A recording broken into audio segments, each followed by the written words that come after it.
แน่พี่น้องเลยสุดท้ายก็เห็นแหละพอมาจนไหนพี่น้องมาตัวนี้แหละพี่น้องเลย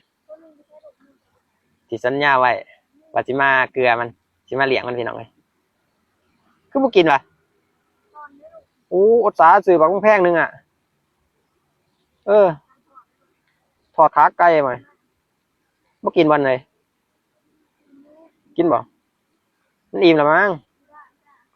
บ่อ๋อคือบ่กินวะกินอยู่บ่อีกตัวหนึ่งไปใส่เนาะอีกตัวหนึ่งเนาะ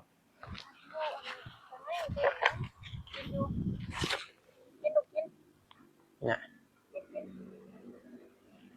ทอดไก่ได้ถูกเจ้านี่แซ่บเอาเลยกินคือบ่อยากเลย กินเพื่อบ่แซ่บเลยเนาะกินลูกกินท่านทำบ่เป็นอย่างที่กากเขือนกินนะตัวนี้นี่ตัวนึงเด้อพี่น้องตัวนึงห้าบ่พออันนี้จำหนาเขาหลายแดนมาค้าเขาเลยอ่ะกินลูก